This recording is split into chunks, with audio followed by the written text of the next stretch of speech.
besides Cam's stellar performance, I was also very impressed that after he scored that rushing touchdown, he threw up a fist, and he said, That's right. Yeah, he said he threw up that fist in solidarity with people of color because he's obviously African American. So my only problem with that was, where was he at last week when all this Trump shit was popping off? Like, no one on the Panthers, linked arms, no one stuck a fist up, no one took a knee, no one really acknowledged that anything was happening. So I'm just curious as to why, and I'm happy he did it, don't get me wrong, like, better late than never, for sure. But I'm just curious as to why he wasn't with the movement last week and just ever. He should have been with the movement. I don't know. I mean, I'm going to give him the benefit of the doubt and say that he doesn't want the message to die down, and it is a new week. Not a lot of teams knelt this week. So he put up the fist. At the same time, it's not just about kneeling. It's about the bigger picture here about what's going on in the black community in America. So hopefully, I'm giving the benefit of the doubt and saying that's what it's about, him speaking now. But he wasn't no-show last week. I would say that. I mean, like, to be honest, what frustrates me about these protests, specifically the ones last weekend, was that they weren't taking a knee or linking arms in solidarity with Kaepernick's movement, or the fight against racial inequality and social justice, but it was more so they were rallying just against Trump. So what I don't understand, and this is why Ochocinco's point is very important. The Denver Broncos, they released a statement today saying that the entire team will stand this Sunday. Do you think that these things are a distraction? Do you agree with that? That they put it behind them, and now the team should try to get on with football?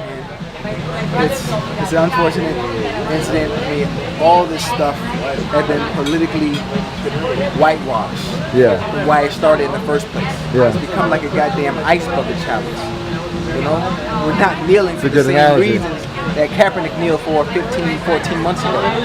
It's completely different. The movement is getting 100% whitewashed. It's not about Trump. It's certainly not about the national anthem itself. It's certainly not about disrespecting the flag. It's nothing about that. It's about the inequality that people of color face in their day-to-day life. And it's sad, but it's also so funny how the narrative is easily twisted. Like Colin sits and it's like, oh, he's disrespecting the flag. He comes out, tells everybody why he did it, but then no one seems to care about that reason. It's still about the flag, about disrespecting soldiers. Right. Trump now and then adds another level to it. It's so funny to me how we, as American citizens, can still just blanket over what's actually going on. Like, how are we this stupid? How are we this blind to the truth? It's so sad. So on one hand, I was a bit disheartened that the number of protests went down this week. Yeah. But on the other hand, we do need to think about what's our next step. Where can we go from here? That's why I like this idea that 4 NFL players proposed to the league to have a designated social activism month. I think something like that would be very important. And they also, part of it is that they called for the NFL to donate money to certain organizations promoting equality and stuff like that. So what do you think about that? Honestly, I think it's a great idea. One thing I know Stephen A. Smith said that he doesn't want the cost to be limited to 1 month. And you do see things like that happen. Black History Month is February. It's the shortest month of the year. Yeah.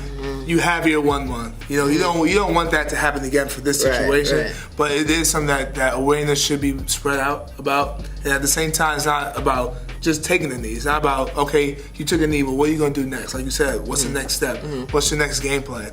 What are we doing to the communities? How are we affecting the lives of the young ones about the future of America? How are we going to get them to think properly, to have their morals straight, where this problem that we're having of race and inequality that stemmed from many years ago doesn't happen again in the future?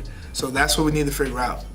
Also, my question, and maybe you can answer this, and this is more so for athletes, for NFL players. Why did it take Trump saying something against the NFL for everyone to show solidarity and display, their support Cap? Like, you guys should have been rallying with Cap. Cap is fighting for all people of color, that are being marginalized. Well, it just goes to show you the true message of what most people were doing. Like, Trump came out and called everyone SOBs. Nobody liked that, so now it's like, all right, I'm gonna protest what he said. I'm gonna protest the president. Like Ochocinco said, we're missing the main point here. It's not about Trump. It's not about taking the knee. It's about social injustice, what's going on. And this is what's crazy. This is what happens when you mix sports and politics. You see something crazy like this. Sports unites the world. Politics separates everybody. So when these two are going head to head, we have what we have now.